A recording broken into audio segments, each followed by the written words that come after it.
July 29th, Unified Year 1927, the Eastern Front. A familiar scene was playing out on the Eastern Front. So, we're being transferred? I had a feeling we would be, but... The assembled Imperial Army officers shared a look of puzzlement after receiving their latest orders.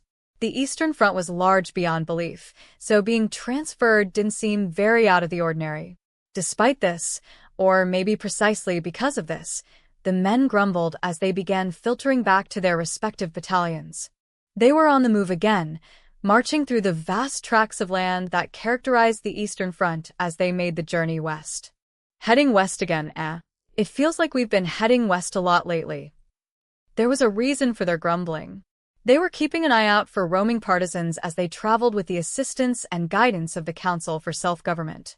The army was slowly going back, from whence it came. It was a slow withdrawal as they steadily contracted the front line. From the average soldier's point of view, it felt eerily like committing suicide by letting an open wound slowly bleed out. After receiving the orders to pull back time and time again, the officers started to think the same way. They were bound to let out a grumble or two after pulling back so many times. July had seen the Imperial Army perform a series of measured retreats.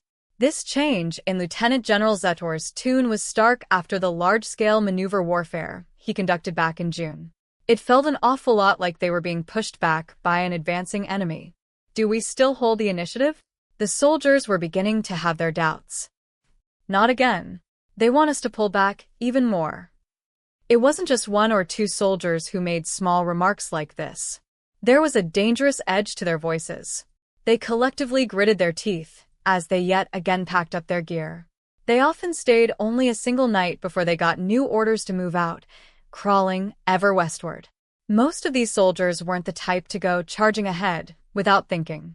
From a military standpoint, the general withdrawal was essentially inevitable. Graduates from the academy and the rare, well-seasoned soldier understood this implicitly. That the endless shuffling of soldiers, that was something that always happened before a large-scale battle. Consequently, in the beginning at least, most of troops in the ranks were hopeful this was the case. And so they obediently took up their new positions where they would wait for their next orders, only to be disappointed over and over. Being known for his aggression and decisiveness on the battlefield, the famous strategist Lieutenant General Zetor's orders were exceedingly simple. As far as anyone could remember in recent memory, the only command he gave was fall back, fall back. Thus, officers on the front could only raise idle complaints as they fell in line. They told themselves that higher up, there must be some sort of secret intent behind the orders that they couldn't grasp. Their superior officers, however, didn't have this question to fall back on. They were confused about the orders they were giving their men. Why are we acting so cautiously? One glance at the map was all they needed to begin thinking, there's something wrong with these orders. The more time that passed, the more this incomprehensible feeling reared its ugly head. Had the orders been fall back and hold the line instead, it would have made a little more sense. Enough for the commanding officers to rationalize the orders, at least. But it felt like they were continuing to retreat without any perceivable strategy. It was difficult to process. At first, they thought it could be an attempt to establish a new defensive line, but their movements weren't conducive to fortifying any positions. All Lieutenant General Zetor's orders had them deployed with an emphasis on mobility. Again, the commanding officers chalked it up as preparation for their next strike, but the retreats didn't stop. The general was known for using aggressive maneuver warfare to encircle his enemies. This made it exceedingly difficult for the commanding officers to reason out why he would give orders that had them going backward rather than forward. It would be a different story if they were shifting the line back to conserve resources for a major operation. That was textbook military strategy. Unfortunately, there was a major problem with that conclusion. Such a strategy would have involved retreating, regrouping, then preparing for an eventual counterattack. Had they been following these 3 steps, not a single soldier would have questioned their movements even once. The issue was, they weren't regrouping. As far as they could tell, the entire front was steadily ceding ground. They couldn't shake the feeling that they were yielding to enemy pressure on the front line. That possibility felt all too real. If they knew what their ultimate goal was, they would quietly listen. Nonetheless, Falling back in the face of mounting enemy pressure was beyond their comprehension. It was enough to make some soldiers furious, and for those tormented by their suspicions, they'd convinced themselves that there must be some grander, well-thought-out scheme. In that sense, the Imperial Army was an organization that didn't accept silence. Everything started with obedience. Offering a dissenting opinion was a right and a duty for anyone who had won. And so the commanding officers raised their concerns with the General Staff Office. Each time they were met with the same answer: it's all part of the plan. They would accept that explanation once. They would grudgingly go along with it a second time. But the third time was where they drew the line. As time passed, their suspicions only deepened. By that point, the field officers had joined their enlisted troops in openly doubting the current strategy. No one knew what Lieutenant General Zetor had in mind for the Eastern Front. Quietly questioning his intentions became something of a greeting among the soldiers. "What do you think the general's trying to do?" "We're probably just going to draw the enemy in. Then we'll surround them like we always do." The cautiously optimistic crowd hoped this was the case, even as they assured their comrades. In the end, skeptics and believers alike went quiet and followed their orders. The same day, inspection office on the Eastern Front. The man standing at the center of the quagmire, that was how Lieutenant General Zetor viewed himself. Friend and foe were desperately trying to figure out his true intentions. The man chuckled bitterly to himself. "How delightful. I wonder if this is a vice of mine?" He stretched before relaxing his shoulders for the first time in quite a while. He wasn't afraid to admit it. On some level, he was enjoying himself as a military man. His current situation could almost be described as pleasurable. What a terrible habit to develop. I've been on the battlefield for too long. Lieutenant General Zetor continued to chuckle to himself in the corner of his command office. The command center was considerably less busy these days, as their bread and butter had become retrograde operations. The general even had time to enjoy a cigar while he let his mind wander. He scanned the large map spread out before him as he paced around the room in thought. It was the perfect environment for thinking. He paced around the same way he always did at his deputy director's office when he strategized. The general puffed one of his favorite cigars while he analyzed various war scenarios. It went without saying that he never forgot the burden he shouldered, not once. He had to fulfill his duty as a general. Having said that, he laughed quietly to himself with that private thought. Lieutenant General Zetor was merely human. When humans realize the true nature of their work, they can only lean into it. "I can't fight against my inner strategist." While he was an operations man, he was specialized in a different field compared to his peers. His responsibility included virtually all aspects of the war. That was why he no longer considered operations to be supreme, or so he thought. "Look at me now." A puff of smoke escaped past the cigar in his mouth as he lamented with a mixture of self-deprecation, surprise, and nostalgia. "Seems there's still a part of me that sees operations as the deciding factor of warfare. Should we focus our efforts and ensure victory in the East?" That was what he thought, though it wasn't long before he began to feel ire toward the politics, advising, and logistical juggling he was forced to handle. Naturally, these feelings were wholly unjustified. "I thought I had separated myself from the Church of Necessity. Rather surprising that I'm still bound by its precepts deep down inside. I suppose forgetting where we come from is harder than I realized." Lieutenant General Zetor's official title was the Deputy Director in charge of combat support services for the entire Imperial Army. The idea of prioritizing combat operations over all else should be anathema to him. From that perspective, what he was doing was clearly a huge mistake. If his plan caved in on itself, he would be incredibly hard-pressed to justify the unjustifiable. But changing one's position also sometimes offers a new perspective. Looking at the problem through the eyes of an operational planner flipped the entire war front on its head for Lieutenant General Zetor. There were too many external factors that restricted all activities on the Eastern Front. This not only put constraints on how they strategized, but also made it difficult to pursue a purely military plan of action. To start off, he needed to take into consideration how they governed their territories, similar to the Council for Self-Government. This was a precarious problem, seeing as it easily could have knock-on effects for army logistics. The general questioned whether or not civil administration and military command could be handled simultaneously on the battlefield. Were he to pull it off, it would go down in history as an incredible strategic feat, but he was barely getting started. The next problem was the troublesome orders coming from the homeland. While it was showing signs of decreasing, the empire was a classic example of a nation that was addicted to winning. Even the mere idea of retreating provoked reactions of contempt. Whether or not there was precedence for retreating from a military standpoint, the masses had no appreciation for that kind of logical reasoning.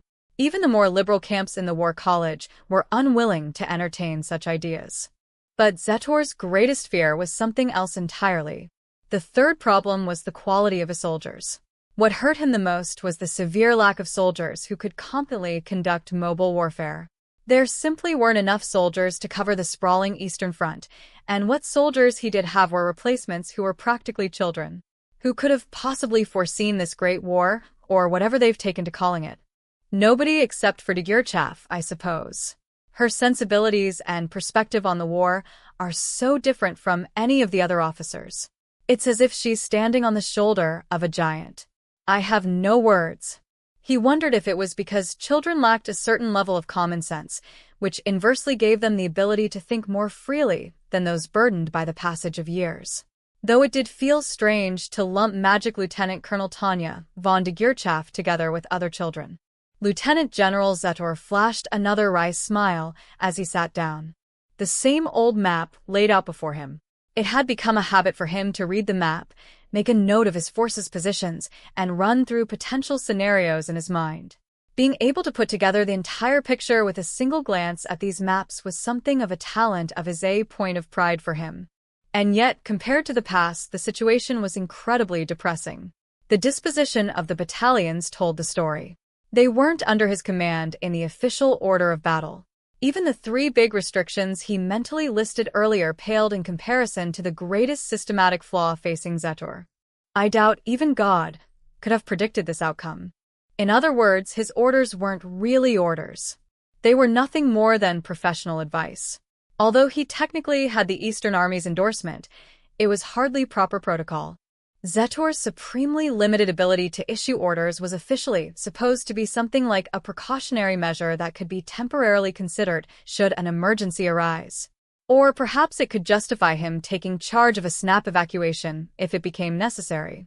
It may ultimately just have been a means to draw attention away from the commotion that took place before the summer festivities. What resulted was an unofficial chain of command that allowed greater individual freedom. We're a hop and a skip away from forming a military clique. And yet, Zetor found himself enjoying all this. It was interesting. This strange dynamic only served to rile up his inner operations officer. He had an urge to use his dormant skills, and what an incredible urge it was. These three restrictions only added spice to the scenarios as he enthusiastically played them out in his mind. This really is such a poor habit of mine. If you want your man to be a gentleman, don't send him to staff officer training. Rubbing his chin in thought, Lieutenant General Zetor chuckled to himself. His habit was neither here nor there, so long as they won the battle. He looked down at the map again. They were one step away from ending this long backward trek. It was all going according to plan. The final moves were so well executed, he felt somewhat validated. This is more alluring than a game of chess, more challenging than a hunting trip. I may end up getting addicted. It almost felt like it made his cigar better. He had outwitted his enemies and even kept his allies guessing as he prepared his masterstroke. This was his chance to implement all those theoretical tactics and strategy he had ever studied in the War College. For a commander, especially one who stood on the battlefield like Zetor did now, this was a dream come true. Winning this will be the ultimate prize. I yearn for the taste of victory. And wine always tastes the best when you're already thirsty. Delectable wine. The nectar of the gods. An ambrosia so enticing, a single taste would be enough to enthrall you. To the newly conscripted soldiers who had been sent to the east, it would be like poison. A way to give them hope and rally them, but should they taste victory here, they would surely ache for it for the rest of their lives, no matter the cost. It would drown out the voices within the Council for Self-Government who questioned the Empire's chances of victory. In other words, it was the spark they needed to set the army ablaze. I'm worse than the devil himself. If he could win this fight, it meant there was another waiting for him. There was hope for another day. The only issue was he needed to get his country addicted to the venomous wine he had brewed. It was, unfortunately, the only course of action he could take. What more could he hope for? It's why I must dare to try. He knew it was an incorrigible habit. He also realized that deep down inside, he no longer desired to change his ways. This was a sort of desperation born of the dire situation that he had been placed in by circumstance. It was a catch-22 really, as there was nothing else he could do. It was hard to describe how it felt to know that the fate of his country rested on his ability to salvage the war. A heavy burden had been laid on his back, though he learned to bear it with composure. He had to be this way if he was going to shoulder this national crisis for as long as he did. Hesitation, Maybe I'd be more reluctant if I were a simpleton, like that dolt Rudersdorf who slams windows and screams at the drop of a hat. It seems I can't afford to be as simple-minded. This was why Lieutenant General Zetor was always accused of being too academic in his assessments. He felt a sense of nostalgia well up inside, though such emotions were useless to him now. He turned his attention back to the war plan. He repeatedly tapped his finger on each of the points on the map. The salient, their base, and their communication lines in the rear. He painstakingly reorganized his troops and arrayed them carefully against the emboldened enemy, camouflaging their deployments so well that even his own troops were complaining about their seemingly mindless series of retreats. The Federation was, without a doubt, still cautious. With great chagrin, he needed to acknowledge his formidable opponent. It was likely that they were already aware of his habits and methods. This meant they had a dedicated strategy to combat his maneuver warfare tactics. It was only natural that they would. It was how he preferred to wage war. And yet, Lieutenant General Zetor puffed his cigar as he confirmed his suspicions by reviewing the enemy's positions. The enemy is wary, just as I had hoped, or at least it seems that way. He had laid the simplest of traps, clear as day, teaching the enemy to be wary of his habits. This was the core of his art. With the way it seemed like they weren't luring the enemy, his plan was plausible. Plausible being the key word. Certainty was like a bluebird of happiness. This was the only certain thing in a terribly uncertain world.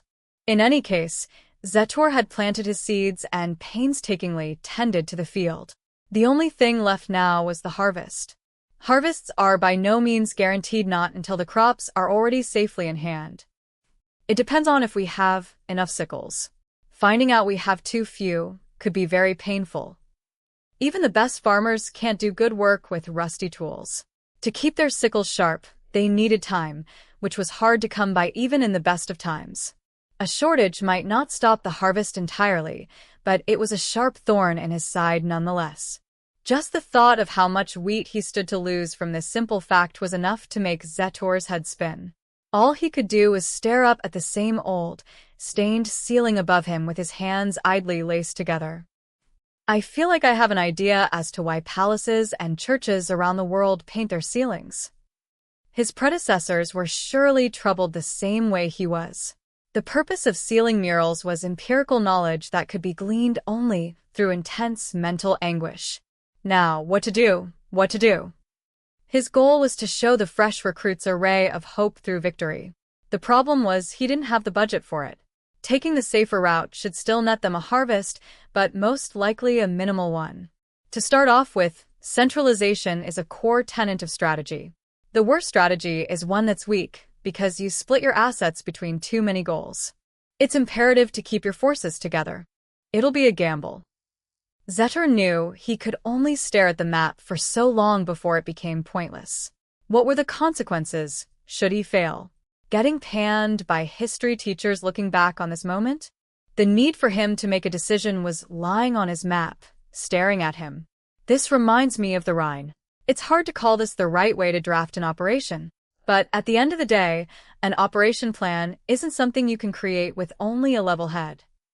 No matter what kind of strategy you scheme up, it's nothing but theory until it hits the battlefield. Plans always have a way of blowing up in your face once the shooting starts. Zetor knew this for a fact, but it was still tough for him to swallow nevertheless. To think that after he risked everything to concentrate his forces, only to find their numbers still lacking. He brushed his hand across the map. There was an ambiguous grin sliding onto his face. What would have happened if necessity wasn't driving us forward, whip in hand? Necessity is the mother of invention and innovation. If he thought he could have afforded it, Zetor likely would have opted for a safer option. Chances were he may have even left the planning to a subordinate under different circumstances. That was the kind of man he was. In comparison, he found it much simpler to go out on the front line where danger could be found wherever he looked. Were he to die, it would only be his life that was lost. Commanding an army was completely different. The lives of thousands rested in his hands. Now, when to start? Yes, that is the million Reichsmark question. Just then, there was a firm knock at the door. Zetor had been so absorbed in his planning that he didn't hear his visitor approaching. The general shook his head to clear his mind and let the young commanding officer in. A nervous-looking fellow entered. He looked so anxious that it almost made the general worry about his country's future. Is there a problem? Preparing for the worst was another habit of his. His tone always tensed at moments like these. "WL, sir. There's someone here to see you from the capital." Lieutenant General Zetor laughed a little awkwardly. He wondered if it was his harsh tone that made the young officer nervous. My apologies. I'm not one to kill the messenger. Please show our guest in." Had there not been a messenger outside, the general may have very well scoffed. But he wasn't one to pick on the younger officers. He needed to make his final decision. It was the worst possible time for some official to pay a visit, but such was the life of an operations man. He swallowed his frustration and waited for his guest's arrival. To his surprise, he was quite pleased to see them. A small figure walked down the hall and turned into his office. He lowered his line of sight to better see them. The short officer was young enough to make the nervous wreck from before seem like a veteran. The Imperial Army was large, but there wasn't a single soldier shorter than the magic lieutenant colonel standing before him. "Oh, it's you. Lieutenant-colonel de Gurschaff." Had I known you were the official being sent, I'd have prepared some coffee." The general smiled warmly. When lost during a hunt, who better to consult than a hunting dog? "Yes, sir. I've come to deliver these to you. Seems that stubborn old man is considered enough to lend someone of your caliber to the Eastern Front. I guess you can teach an old dog new tricks. At least this gruesome war has served some purpose. Could you please confirm the messages?" Tanya overtly shrugged off his jest and, with her tiny hands, held out 2 sealed envelopes. De Gurschaff stood at attention in silence. Her duty was to deliver a message. "Let's have a look." Lieutenant General Zetor broke the seals and scanned each of the letters before letting out a hearty laugh. "I don't have time for either of these. A boring message and a worthless congratulations. It's an extreme waste of personnel to have someone with your skills delivering these. I take it skies in the homeland are as cloudy as always." The first envelope contained a letter from Human Resources. The second was a political message. "I thought this would happen for the most part." Zetor reached for the cigar resting on his ashtray, then took out a match to light it. He rubbed his chin as he took a drag. Though politics in the homeland always moved at a snail's pace, this was a good sign. The news wasn't exactly bad. If the Foreign Office had a newfound recollection of what the words foreign diplomacy meant, there might be a different way to end the war after all. As far as Zetor could tell, this was the best way out for the Empire. Should their fatherland decide to take the right path, he could find a way to hang on. He was perfectly willing to hold out for the best outcome if it meant getting rid of the army's need for a Plan B, which might as well have been synonymous with complete and utter destruction. As his friend once said, time is limited, but Zetor wasn't particularly interested in making a suicidal decision based purely on their lack of time. All he could do was fight for the sake of the future. This was precisely why it was worth considering his gamble on the Eastern Front. The letters are top secret, but both contain good news in a way. "You have my thanks, Colonel. By the way, were you informed about their contents?" "No, sir." "I was only ordered to deliver them to you." "Very good. I'd like to celebrate this bright moment with you before the hardships that lie ahead are upon us." It appears the shot callers have recognized my contributions to the war effort. I'm being promoted. So, you will be a full general soon? That is great news, sir. It wasn't easy for the general to stifle a chuckle when he thanked Degirchav for her congratulations. To Lieutenant General Zetor, it was nothing short of irony that he would be promoted to General Zetor right before launching his offensive. This is actually Rittersdorf taking a jab at me. That idiot. He sure has learned some useless political techniques. The man might as well become a bureaucrat himself. He knew Rittersdorf wanted to leave the Eastern Front entirely in his control, an unreasonable request for a mere lieutenant general. Though they were late, he finally had the suitable credentials to justify what he was already doing. It was a considerate move as an operational planner but could only be described as insufficient as a general staff officer. The title of general was a major milestone for any career military personnel, but it didn't excite Zetor. The other message is just as pointless as my promotion. It's a regular letter. There's nothing worth noting other than the fact that Rittersdorf is coming dangerously close to doing something drastic. As it was my duty to deliver the messages with the utmost discretion, I can't speak for the contents. How bureaucratic of you to answer that way, Colonel. Or perhaps this was just how they always handled things at the General Staff Office. Zetor never paid mind to such petty politics while he was there, but now that he was on the outside looking in, it struck a different chord. Documents that pertained to political affairs were always considered top secret within the empire. As a man fighting on the front lines of the war, however, its contents amounted to nothing more than a mental note. The nature of what was an urgent matter was different for a high-ranking officer standing on the battlefield. They cared about where the battle would be heading in 3 weeks or 3 months from where they were now. Not whatever politics were the flavor of the day. I need you to deliver a verbal message for me. Right now I'm an operations man. I'd rather talk about plans than politics. I never would have guessed someone as high-ranking as you would ignore politics, sir. I don't ignore them entirely, of course. Politics are a critical part of grand strategy, and strategy is what gives operations meaning. That said, it's important for those of us fighting on the Eastern Front to not lose sight of what's in front of us. For someone like me, there are too many soldiers I need to keep alive to be worried about political maneuvering. Lieutenant General Zetor rubbed his chin as he continued to speak. Well, it seems like we're moving in the right direction, so now I can conduct operations in peace. I'll let him be the one to fill you in on the details. Considering the sensitive nature of the letters she delivered to him, dispatching the magic officer as a courier was a legitimate choice, bureaucratically speaking. Setting aside what Zetor viewed as important information for the moment, these documents spelled out details about the inner workings of the Empire. It would be catastrophic if they ever fell in the hands of their enemies. In that regard, nobody would second-guess Rittersdorf's decision to have Lieutenant Colonel Degirchav, the famed white silver now known as rusted silver, in charge of their delivery. Zetor had something else in mind for his messenger, though. That was a good read, the general said as he lit the 2 letters on fire with a match. As their ashes drifted into the ashtray below, he jumped to what he really wanted to speak with her about. Sir, I have high hopes that you will go down in history as the embodiment of the ideal aerial mage. Do you have objections to how I feel? I want to hear what you think. No, sir. She nodded, but there was something about her expression that showed her bafflement at the words little job. The same expression also showed her strong sense of obligation to follow orders. It was quite the facial expression to see, Zetor thought. He needed more boots, though.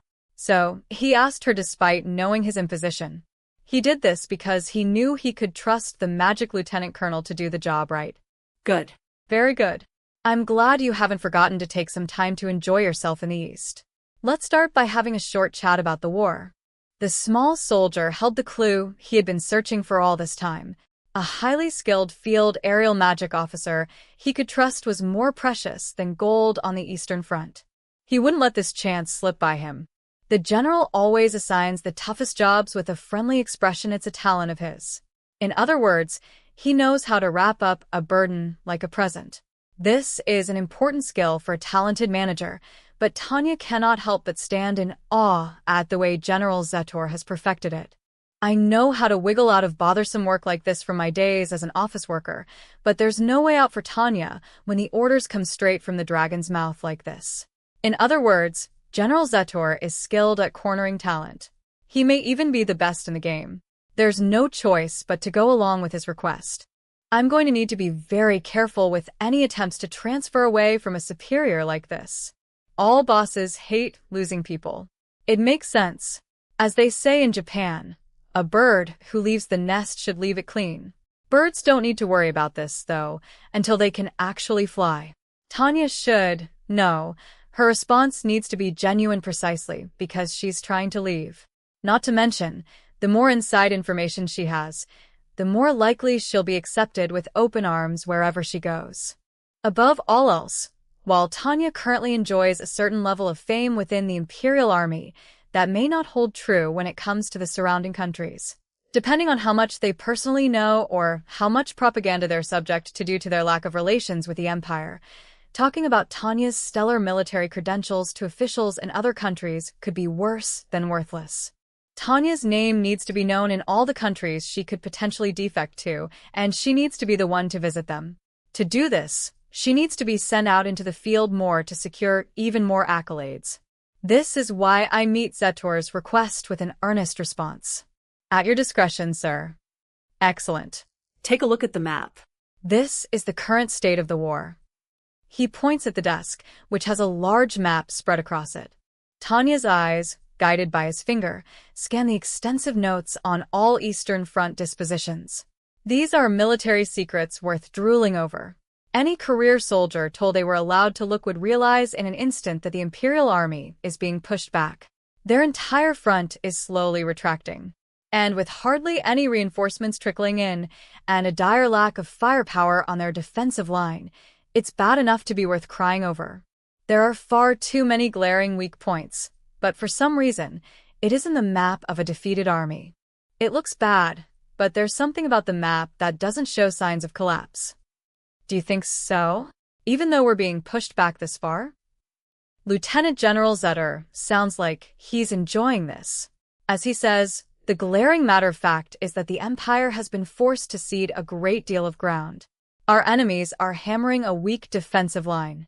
In that sense, the map is displaying the Empire's weakness. And yet, there is one other difference from when Tanya was last deployed to the east. All the fatal choke points are perfectly guarded. A direct result of the continuous contraction of the front is that all the holes in their line have been effectively filled. To put it nicely, the front line has been completely reorganized. Phrased less charitably, General Zetor has adjusted the line by completely abandoning all positions that seemed difficult to hold. Setting such details aside, the map paints a picture of an extremely radical strategic redeployment. The slow and steady retrograde operation looks too clean. Regardless of how it looks to the other Imperial officers, I'm sure the Federation would agree with your statement. Assuming, of course, that they are as clever as you. What do you think? The general asks Tanya, with his eyes. I'm still baffled. Could it be that he picked up on the fact that I've been entertaining the idea of relocating? It can't be.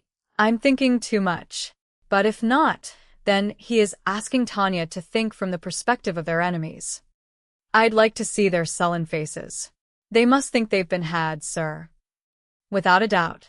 Look at how cleanly we've pulled back. When they draw it out on the map, they should be able to guess what my decision was. I'd imagine their war planners are livid right now. He grins. I can almost make out the outlines of the vicious fangs he's trying to hide.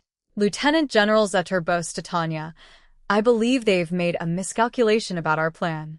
That the Imperial Army is primarily focused on fortifying its gains? Yes. It appears they've forgotten that dominance on the battlefield is, and always has been, my true goal. I'll give them all the land they want. The price they'll have to pay for it is control. This was something only a general who pulled this off on the Rhine front could say. A lesser general would never have even attempted such an extreme reshuffling of their forces. This general can, though. He's a man capable of commanding his army to fall back when he sees the need to. His reasoning is sound, but it's incredible that he can pull it off so perfectly without compromise. Most people would hesitate in his position or cave in to the pressure of naysayers. It's impossible for a strategic retreat as exemplary as this to be pulled off by any ordinary commanding officer. I really don't want to leave a superior this capable. Even if I do intend on changing jobs, I hope I can do so on good terms, with the backing and recommendation from a man as competent as this. The only problem is that not only is Tanya limited in places she can go, but also anyone who might be a reference for her would likely fall alongside the Empire, should they lose the war. That's a huge problem. But it isn't something I can figure out right here, right now. I shake my head and focus on the task at hand. Changing jobs is important, but it's just as important that Tanya doesn't fail at her current one. If she's going to change jobs, it's imperative that she demonstrate her capableness here until the very end. Only those who are capable and have drive are ever headhunted. What nation wants to recruit someone who makes basic mistakes? Time to focus on everything I've learned as a soldier. This is also the perfect moment to call upon what I remember of history and 2 lives' worth of experience. I scan the map several times before offering some thoughts on the operation unfolding, and then happen upon a stunning realization. Allow me to be straightforward with you. I believe you've made a bold decision. The plan is excellent. I can't believe he's gone this far. It's harder for most people to let go than it is for them to acquire things. There are many fools who are so fixated on keeping what they have that they eventually lose it all. This is why it's important to know when you should cut your losses. In order to salvage the entire war effort, the general has lured the enemy forces in while discarding territory that couldn't be held anyway in order to prepare for what's coming next. The precision of his calculations makes me want to sing his praises from the rooftops. Using the same reasoning that has led me to the decision to pursue a new employer, Lieutenant General Zetor understands that he needs to cut his losses. This man absolutely deserves to be promoted to full general. That might also explain why a thorough analysis of the entire map reveals an unnatural formation. There was a notable swelling at one point in the front line. Every time my eyes pass over it, I can't help but notice that specific point. It sticks out like a sore thumb. In that spot, a salient was forming. The Empire's front line had been broken all too easily, and this salient seemed like the beginning of a deadly cancer that threatened to eat away at the Imperial Army's entire front. And yet, how could there only be one visible tumor? There should be limits on how deliberate you can be with these kinds of things. What do you think? Tanya answers her superior's question with a genuine compliment. This can only be described as art, sir. No one else in this war could possibly pull off a stunt like this. It's nothing less than the product of expert craftsmanship. Honestly, the Imperial Army should offer the Deputy Director a bonus. It's important that talent and labor are met with commensurate rewards. Oh, I'm glad you like it. So you're one for the finer arts, Colonel? No. I have no confidence in my aesthetic sensibilities. I'm just an officer who likes to move her body, not her paintbrush. But even I can recognize the appeal of something this beautifully orchestrated. Any senior officer who uses their head for something other than a hat stand would agree with Tanya's comment after gazing upon this map. Is Lieutenant General Zetor some sort of con artist? Whether it's deviously cunning or terrifyingly brilliant is a matter of semantics. Either way, I'm glad that this strategist on our side is far more talented than those of our enemies. I definitely want to stay on good terms with this man, if at all possible, even if I stay the course and really do end up changing careers. Are you planning to cut off this salient, sir? What makes you think that, Colonel? He sounded surprised.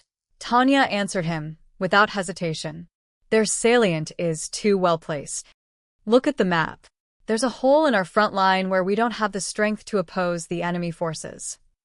I see. So the salient seems legitimate to a certain extent. That said, I can tell that it's artificial. Excuse me for saying this, but I know how you hunt, sir. This is as excellent a trap as I've ever seen. Good eyes, Colonel. Tanya hit the nail on the head. Or at least she nods, as if to make it seem like she did. These are really the only times when Tanya acts her age. Does that mean what I think it means, sir? I have indeed lured the enemy army into a trap. It was hard work. Drawing in the enemy all while conducting a careful, organized retreat? That's history book material, sir. Draw out the enemy and destroy them far easier said than done. In fact, The scale of what General Zetor's trying to do makes it seem virtually impossible. He's masterfully ceding ground to bait the enemy with the ultimate goal of annihilating their field army. Should this plan succeed, it'll be studied for years to come. I quite honestly can't believe that he's pulled this off. It's a bit too early for praise, Colonel. No matter how much you plan, it's nothing more than an assortment of scribbles on paper until you actually pull it off. But, sir, your plan is unfolding exactly the way you want it to, is it not? Our enemies come from the same stock as the soldiers of the Russian Empire. As imperfect as they may be, it's too soon to assume they've forgotten how to do ballet. Hopefully, this old bag of bones is worthy of a dance or two. Could their enemies really see what was coming? I can't reject the notion flat out, but it seems highly unlikely. But then again, there's always a chance. So, what do you think they'll do next, Colonel? May I have some time to think, sir? Staff officers are constantly thinking about how they can outwit, outthink, and outmaneuver their enemies.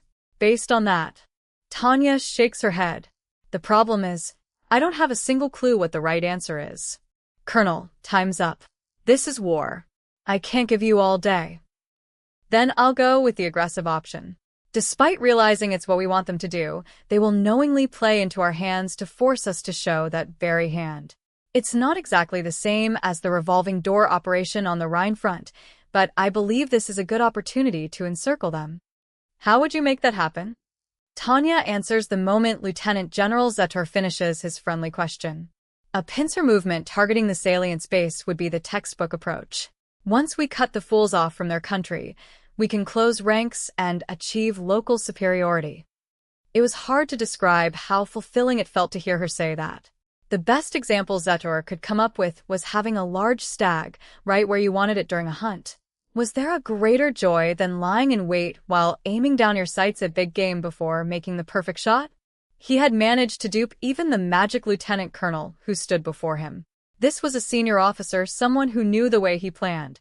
Well, to a certain extent at least. Still, he had been able to fool her. I would have marked that answer correct back when I was teaching at the War College. What?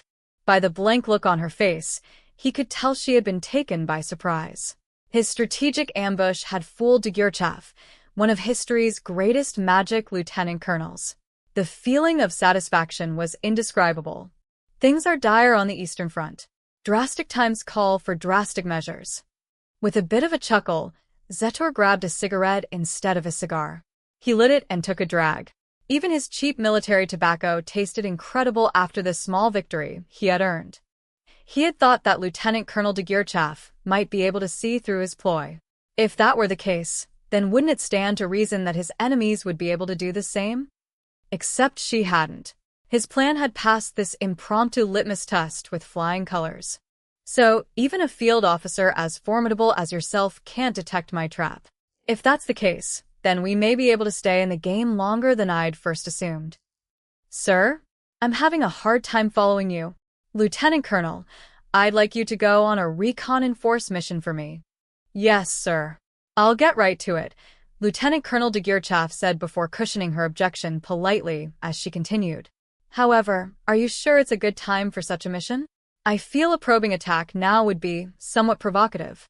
It could end up giving away your plans, sir. This is even more so the case if you intend to encircle the enemy forces, though it looks like there will need to be a proviso added. Your point. I wish to hear what your intentions are. He could hear the bewilderment in her voice. Anybody can wrongly interpret a map. Lieutenant Colonel Degurchav was no exception. He recalled his college days back when he was busy trying to be a good student. The moment of nostalgia put a slight smile on his face. He thought about how simple things were back then. The reality now was much more complicated. One thing stayed the same, something that people learned the hard way once they stepped onto the battlefield. Lieutenant Colonel, let me tell you one thing. It was obvious he was speaking from experience. He took a deep breath before he continued. The rules of war never change. Do you mean that the side lacking in numbers will inevitably have to think up a strategy? The general wanted to nod affirmatively at her instant reply. His expression loosened slightly. An officer who knew what they were talking about was always an incredible thing to behold. Her ability to follow along allowed the general to keep his own answer short and simple. Exactly. That is why we'll use our mobility. An encirclement will work perfectly. But earlier, you said, it's a matter of where you look. Lieutenant Colonel, perhaps I should resolve some of the contradictions as well. The lieutenant colonel wore a dubious expression that screamed, what is he getting at? While she thought as hard as she could. Evidently, he couldn't be outdone by even the younger officers when it came to creating bold strategies. I'll let you in on the secret, Colonel. With an ever-so-slight skip to his step, Lieutenant General Zetor continued his explanation. Just like on the Rhine front, we're only allowed to retreat a distance that will enable us to conduct a counterattack. These are the orders from the homeland. Assuming this is the case, then we can't simply encircle the enemy while we retreat. There has to be more to it than that. It's simple, don't you think, Colonel? The orders to attempt a counterattack were purely political posturing by people in the capital. They were a joke, thought up by somebody in Barun who was too busy polishing their chair with their ass to know what it was like on the front line. Even so, many soldiers would pay the ultimate price if this joke was issued as an official order on the battlefield. Just thinking of the collapse such a pitiful command would result in was enough to evoke a dry laugh or two. But fret not, for we're senior officers. There's nothing to fear. An impossible mission or two wouldn't be enough to break them. He was going to push aside logic with the art of war to catch the goddess of fate from behind by grabbing her hair. We have no choice but to follow orders. A frontal assault? If we use the soldiers as human bullets, wouldn't it simply devolve into trench warfare and stop us in our tracks after a few meters? That's absolutely right, assuming we play it by the book. However, we don't have the time nor the obligation to mount a frontal assault. Thus, we'll have to take a more deceptive approach. What do you think about this? He tapped a spot on the map. Lieutenant Colonel de Geerchaf's eyes widened when she realized what she was looking at. A simple tap of the finger was enough for her to discern his true intentions. Sir, this is... The small senior officer couldn't hide the astonishment in her voice, a clear sign she fully understood his plan. I had no idea you had ambitions to become a field marshal, sir. Though she must have been exaggerating, it showed that it only took her an instant to get on the same page as him. Her perceptiveness was so incredible it made him laugh, though he hid it with a small puff of cigarette smoke. It's too early to tell if we'll be able to move quickly enough to take over an enemy base. If the enemy reacts poorly, though, I may very well become a marshal. Obviously, they were both joking. Should their troops advance that far into enemy territory, their already pitifully overstretched supply line wouldn't be able to support them. Not only that, but they would need to move much quicker than they did when they trapped the Francois army in the revolving door. At most, they would be able to pull off a strategic victory on the battlefield. Either way, he was impressed that the young lieutenant colonel comprehended the ambitiousness of his plan. The magic lieutenant colonel already knew what Zetor wanted her to do. Will I be the diversion, sir? Similar to what we did on the Rhine front.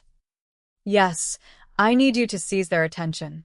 He had forced the enemy to bring their supply hub forward. Before, he had put his odds of success at 50-50, but now he had the perfect bait to lure them into his trap. He had everything he needed to win. There was nothing left to worry about. It was time to start the operation. With all due respect, you would make an incredible con artist, sir. You're something of a trickster. That has a nice ring to it, Colonel. General Trickster, soon-to-be Field Marshal Trickster. I'll make sure to reserve a seat for you on my board of trickery. With a big smile, Zetor took out another cigarette. Just as he was about to give the final order, he realized there was one flaw he had overlooked.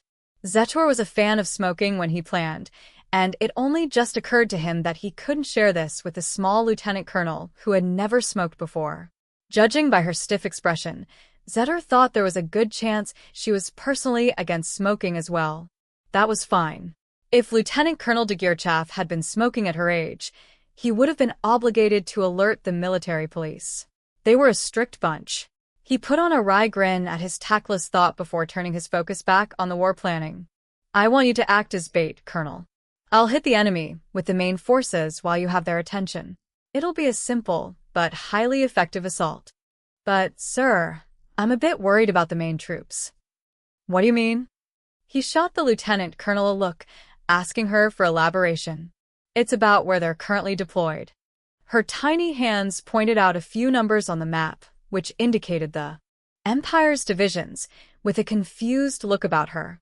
As far as I can tell, some of the forces on the front line are units I've never even heard of before. Why have we positioned the newer divisions here for such an important assault? To give them hope, Colonel. It is an investment for the future. He looked over at the ace mage. It was very evident that she had no idea what he was talking about. It made sense that an officer with troops as elite as hers would feel this way. Did you know, Colonel? Hope is what gives people the will to fight. Hope was like a deadly poison, but depending on the dose, it could be used as a miracle drug. It was something only older officers would be able to understand. She was an excellent officer and soldier, but she was still young. Her limited experiences didn't allow her to notice the subtleties of the human spirit. Zetor thought that was the most likely reason the small child was unable to grasp the core of the issue at hand. Lieutenant Colonel de Geerchaf, I know this is sudden, but could you tell me about your decorations? Of course, sir. Are you referring to my accolades? The lieutenant general answered her question with a look, and still confused. She answered him back. In addition to the Silver Wings Assault Badge, I have received the General Assault Badge, a War Merit Medal, a Special Skill Badge, as well as various other Distinguished Service Awards and campaign medals. I believe the 203rd and the Lurgan Kampfgruppe have also both received unit citations, correct? Yes, my subordinates do incredible work. The lieutenant colonel seemed proud of herself and the men and women she worked with. It was another one of those moments where she showed her age. Of course, there weren't many schoolgirls who boasted about their friends' achievements on a battlefield. What strange times they lived in. Zetor felt the need to stifle another sardonic smile when he thought about just how twisted the world could be. Of course, he had nothing but applause and praise for the young soldier standing before him. Superb. Absolutely outstanding, Lieutenant-Colonel. You and your subordinates are the cream of the crop, and make no mistake. That's something to be proud of. I believe it's all thanks to our education and training, along with our unbridled warrior spirit on the battlefield. It's likely that she was proud because she was capable. It was sad, though there was also a strange humorousness to it. Let's have a friendly debate for future reference. What do you think the core of your success is? What was important for elevating your troops to such a level? I believe it's our training. My battalion prides itself on the blood and sweat we put into our training. Success and effort. He figured that she would say something like that. The subordinates who worked for her would likely say the same thing. They were a group that had experienced significant success, and it was a core part of their identity now. Is that so? Sir? Lieutenant General Zetor sighed as he spoke with an inquisitive voice. Forget about the illusion of success. What? Do you need me to lay it out for you? I can't hold it against you, though. You need to understand what it's like for people who lose battles, Colonel. The young officer was visibly confused by his words. It was rare for her to lose track of a superior's train of thought. Was it because she was still a child even with her outstanding battle record, impressive accolades, and an incredible battalion? Or perhaps it was because she was too outstanding and simply couldn't understand those who were not. He remembered the day he told her not to choose her subordinates. Hopefully, her terrific prowess wouldn't lead to measuring her peers by impossibly high standards. Remember this, Colonel. These are trying times we live in, and there aren't many who are stoic enough to train as hard as your troops. Insufficient training will kill a soldier on the battlefield as surely as any bullet. Training to the death is the only hope they have of staying alive. There was a tone of indignation to her voice as she continued. It's important to take the state of the war into consideration. Everyone knows there isn't much time, and what little we do have is tremendously precious. Wouldn't anyone who wants to survive devote themselves to training body and mind, sir? Ha ha ha, that way of thinking would have been just the thing we needed before the war started, Colonel. Our current recruits don't think that way. Is it a lack of competence causing that? Either way, I believe true soldiers are forged with time and training, then blood and fire. The will to fight is derived directly from victory on the battlefield, Zetor declared in a firm voice.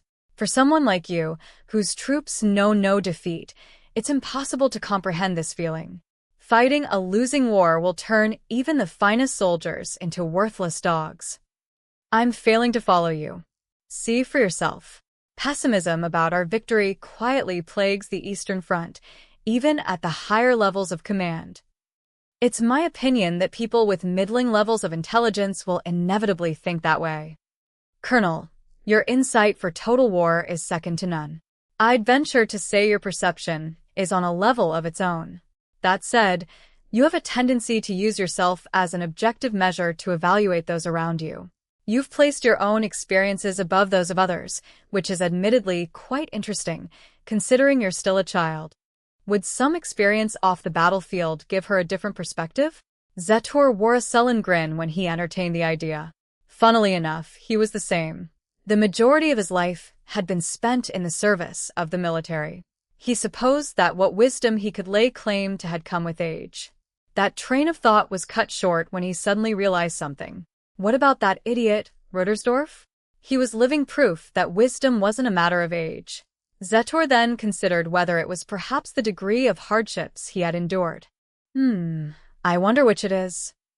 Sir, is something the matter? Oh, it's nothing. I was just thinking about the importance of education. Let's get back on topic.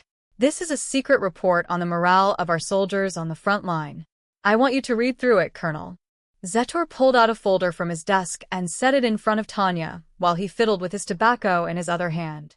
Wait, have you been conducting a covert investigation on morale? It's important that we know how the soldiers truly feel. The results were that 40% of our soldiers still believed that the Empire could win this war. Considering the situation of the war, does 40% not seem surprisingly high? I quickly read through the papers in the folder as requested. The contents are indescribably bad. Though uneasy, Tanya announces her objection. Sir, there's no way to interpret these numbers as good. If someone asked me right now whether the Empire can win, I would simply say the answer is self-evident. I know for a fact that we can't. The most we can hope for is fighting to a draw. If we work incredibly hard to spin that as a victory, there's a chance the masses might consider it one. But a clear-cut, total victory is the stuff of dreams. And yet, if the soldiers on the front line don't believe it's possible, then who would have the will to fight on? It's possible that there are officers similar to Tanya who willingly go into battle purely out of a sense of duty. But could the same be said for the rank and file? Back in my old world, even holdouts on Saipan believed reinforcements would come for them until the very end. If the enlisted no longer believe in eventual victory, then our country is in dire straits on the psychological warfare front. That's right, Colonel. 60% of our troops believe the war is already a lost cause. The numbers among the new recruits are even worse. I would have thought that only the battered and worn down would feel that way. Not too long ago, that would have been the case. It's incredible when you think about it, but most of the pessimistic veterans have already gone ahead to Valhalla. The ones who remain know exactly what's at stake and are putting everything on the line for our victory. This has actually inoculated them against the rampant defeatism that currently plagues us. While I can understand what the general's trying to get at on multiple levels, there seems to be a few contradictions. Creating a struggle for hegemony in the East, dividing the enemy with the establishment of the Council for Self-Government, and deciphering the nationalist code are these strategic victories not enough to boost the morale of the troops. The new recruits lack the perspective to see it that way. Besides, if they had that much experience, they'd also be able to recognize the predicament we've gotten ourselves into. They need a taste of real victory to rally themselves. What about all the propaganda they gobbled up in the homeland before they made their way here? I've always thought they were a naive bunch, but have they really lost their nerve that easily? The propaganda has had the opposite effect. It's worked too well. They arrive thinking the Empire is due for certain victory. The moment they realize that couldn't be further from the truth, they fall apart. Frankly speaking, most of the new recruits are shocked by the reality of the Eastern Front. I see. I'm starting to understand what he's getting at. When the new recruits come here under the impression that our forces are dominating in the East, it must be devastating to learn firsthand what's really happening around these parts. That's how exploitative corporations in my old world worked. The more a company boasts about its ideals and vision, the more shocking it is when new hires realize how rotten it is on the inside. Fortunately, the last firm I worked at was an upstanding company. We performed so well that we could actually afford to lay off all the slackers and underperformers. We did everything by the book and followed all the relevant laws, of course. The Imperial Army, however, is not so kind. Damn it. Memories of my previous life as an HR manager remind me of how much I miss peace. My desire to find a better working environment has only gotten stronger. This is why we need to give them a taste of victory, even if it means asking them to do something slightly unreasonable. In other words, all that nonsense about needing to win is actually right for once. While what the general had said sounded nice, the true meaning behind his words makes me want to sigh. This is no different from a company with toxic work culture that tries to convince its employees their work is super important. Tanya's gaze shoots up as the sinister scheme comes to light. They didn't teach us this at the War College. Think of it as learning on the job, Colonel. You should be happy. Like you said, we'll be walking the path of a great trickster together. From the bottom of my heart, I want to scream no. Tanya von de Geerchaf's military career is steadily growing. I want absolutely nothing to do with this exploitative promotion of artificial job satisfaction. If I could refuse, I would. If this was a regular company, I'd already have my resignation letter in hand. Tragically, there's no transferring or resignation for a field officer during a war. The only way to transfer out is defecting. Oh, how I miss Japan. At least then, I'd have the freedom to choose my job. At the end of the day, Tanya is just a humble white-collar worker. I can entertain the idea of leaving all I want, but there's no way I can change the system from the inside. Not that I would even if I could. I'm not that altruistic. Therefore, for the sake of my conscience, I decide to confirm one important detail. If we can be partners in crime, then make this my first honorable step in joining you. To start off with, it's important that I fully understand the nature of our con. So please enlighten me, sir. What is the trick you have hidden up your sleeve? You've really perfected roundabout speech as an art, Colonel. If you're asking about my confidence in the Empire's victory, then there's only one answer. All capable leaders have a firm grasp on what their subordinates are thinking. I'm not sure if I should be glad or if I should be more careful about what I let come out of my mouth. All I can do now is wait silently for Lieutenant General Zetor's answer. Victory is no longer achievable. Our only option is, just as you pointed out, to continue holding on while preventing total collapse. Even that will prove to be difficult, I'm sure. So, you'll be providing the soldiers with the opium of hope in order to keep them from losing? You're going to create an army of addicts. While that's not a great way of putting it, you're not wrong. I'll bestow them with hope and confidence by giving them a victory. At this point, the thought that this is what my job has become is enough to bring tears to my eyes. He's not wrong. I can feel something welling up in the corner of my eye as well. I see you're prepared for what will come next, sir. Unable to choose where his career leads him, Zetor is just like Tanya. The inability to escape one's fate is a nasty business. They say that you don't realize how precious freedom is until you lose it. As obvious as it sounds, it truly is a sad thing. Also, judging by the nod he just gave me, it seems that while I was pondering the importance of the freedom to change jobs, General Zetor likely mistook it as me understanding his sentiment. Good. Very good. Now then, Colonel, give them the hope and dreams they need. Give the Federation the nightmare they deserve. And give our army the foundation it needs to stay in the fight. I'm counting on you. I hadn't realized that I'd been transferred to the circus to become a clown. Ultimately, Tanya can't refuse to do her duty. It'll be tough, but I'll do my job with my head held high. It's not what I'm used to, but I'll do my best, sir. Please enjoy the show. I look forward to it, Colonel. July 31st, Unified Year 1927. The Multinational Volunteer Unit Garrison in the Federation. The volunteer troops who had traveled far to aid the Federation came from a variety of backgrounds and were a brave lot, everyone. Commanding this band was practically an adventure in and of itself. Every day was filled with exciting episodes born from the unexpected and heartwarming ways that very different yet like-minded people came together for a common cause. For Lieutenant Colonel Drake, things always got poetic at the end of the month, whether he liked it or not. He even requested a collection of famous comedic poems from his homeland to stimulate what he felt might be a new side of himself. The reports he wrote about the garrison were filled with nice words to take his mind away from reality. There's so much to think about, and no end in sight. This was what it meant to be at war. It felt rather similar to unrequited love. As most could guess, one reason was because it involved a lot of wondering about the intentions of that one person you couldn't stop thinking about. It also involved a lot of bumbling about, wandering in complete darkness, hoping to find a hint of their shadow. At this particular moment, however, Drake was reading an old newspaper in a field tent while he thought about how to fix his tea kettle. He swallowed the fact that the order for his favorite jam never found its way to his camp while he spent his time thinking about his enemies. Whether they be asleep or awake, it was sort of an instinctive impulse for officers to think about enemy movements. I can't help but feel impressed by the Federation's reach. Just earlier, the political officer attached to Colonel McKell visited him to deliver a plethora of top-secret files.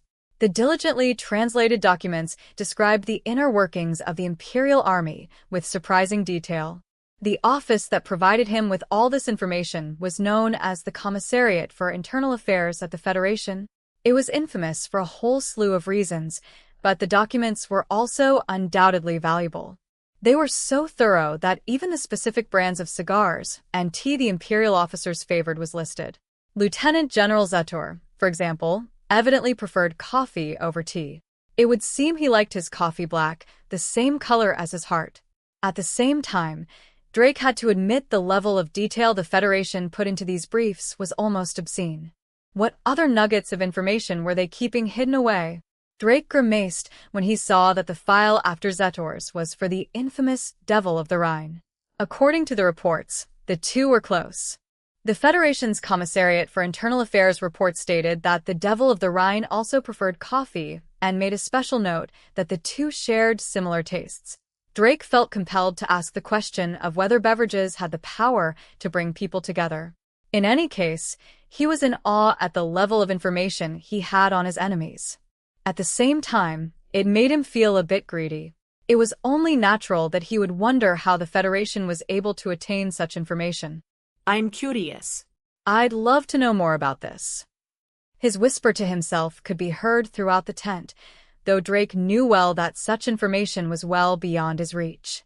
Their source was the most heavily guarded of secrets. Whoever it was, likely few in the Internal Affairs Office even knew, let alone their foreign allies. It wasn't something they'd tell him even if he ever had the chance to ask. Approaching them alone was enough to put a dent in their already fragile relationship. They do say that all's fair in the name of love and war. But it's probably best I keep my nose out of this one. He was honestly surprised that those secretive Federation agents were willing to share this much with him. The Federation provided him a citizen of the Commonwealth, with this level of information before he even requested it. Could this be the work of God? I suppose only the impossible is impossible. Perhaps the Federation had finally picked up on the fact that they were technically allies. That was a good thing in and of itself. It was a good sign for the future. As someone who wanted to pull off a counterstrike against the damned Imperial Army, he felt grateful to the Federation for once. It's what convinced Drake to swallow his woes from that day on. He started by mobilizing those who were willing to fight. His first step was to put on a show for those annoying journalists he detested so much. He sang high praises for the multinational unit in front of the press corps from around the world. He put forward a positive message, painting their collaboration with the Federation Army in the best light possible. He didn't enjoy having a picture of him shaking hands with the communists plastered all over the international news. Nevertheless, he made peace with it by simply considering it part of the job. He forced himself to shake their hands and smile. His country was happy with his work. Drake caught wind of First Lieutenant Sue talking behind his back about how he was so eager to take pictures, but what did he care about the grumblings of a little girl who didn't know the first thing about politics? He decided to take out his frustration on his journalist friend Andrew anyway. In the end, Lieutenant Colonel Drake's guardian angel appeared to approve of his hard work. The multinational volunteer unit was better prepared than ever in anticipation of an Imperial counteroffensive meant to blunt their advance west. Colonel McKell and Lieutenant Colonel Drake were working even closer together than before on behalf of their Federation Commonwealth alliance. The Commonwealth even made an effort to accommodate the infuriating political officer corps whenever the opportunity presented itself. What's more important was the sheer amount of information he had access to. The Federation Army had almost analyzed the entire plan created by the Imperial Army. The Imperial Army intended on using Lieutenant General Zetor's preferred tactics of luring out the enemy before encircling and annihilating them. The Federation's intelligence analysis seemed right on the money. Ascertaining his enemy's intent to this extent was enough to make him want to jump for joy. In actuality, their information was almost perfect, like an exposed magic trick. He could see certain victory on the horizon along with his enemy's defeat. There was a skip in his step as he spent his days preparing for his enemies to taste bitter defeat. Doing so led him to the very next day, when Lieutenant Colonel Drake would come into contact with his enemy, just as he predicted. August 1st, Unified Year 1927, Eastern Front, Multinational Unit Garrison Protected Airspace. Bogies identified. I can't believe it. It's just as the report said. It's the Devil of the Rhine. One of the soldiers Drake had assigned to monitor their airspace called out in surprise. It was exactly as the Federation Army's analysis stated. Lieutenant General Zetor had a tendency to use his little apprentice when it counted most. It seems like his protege, the Devil of the Rhine, had finally decided to show up. The enemy's goal must have been the salient supply line. To be honest, when he first read that the Empire was going to use one of Lieutenant General Zetor's favorite tricks, a surprise attack, he had his doubts. But, are you sure? How many are there? It's a two-man cell. Maybe they're here for recon. That's what they want us to think. At first glance, it'll look like nothing more than an Imperial scouting mission. But if these documents are correct, then they're here for more than just information. They'll either conduct a recon in force or try to take out an officer. Either way, we're not going to make it easy for them. Drake could feel it. He had successfully seen through his enemy's plan. There was a solid chance they would win this fight. This was the good sign Lieutenant Colonel Drake could feel confident in for once. We saw right through them. We owe the Federation Army for their expert analysis. Yes, this was a diversion. The pair of mages looked like nothing more than a scouting unit. Normally, they would never pay any mind to a pair like them. The two mages were attempting to present themselves as a simple reconnaissance team, but it wasn't going to work this time. We know all about your little tricks. You're not going to have your way anymore. The salient was crafted by Lieutenant General Zetor. The whole thing reeked of a blatant trap. After studying what happened on the Rhine front, it was plain as day that their general had an addiction to encircling his enemies. The way Drake saw it, the Imperial General Staff Office was full of officers who believed in surrounding their enemies. He knew that they generally started their attacks by targeting their enemies' weak points, often aiming for their supply lines. It was no longer a question about what hand they were going to play. Formulating a plan is the easy part of the job, once you know what you need to do. However, the battle-hardened soldier who stood next to Drake didn't share the same optimism. There's something off about all this. What's that, Colonel McKell? McKell was one of Drake's closest companions, and he wouldn't openly share his reservations without a good reason. Unable to take this lightly, Drake questioned his comrade. He was met, however, with a look of doubt. It's just a feeling. Don't you think there's something strange about those two? Something strange? That was hard to answer. The enemy had come in a flight of two standard procedure for a reconnaissance mission. There wasn't anything particularly unusual about their enemies surveying the battlefield.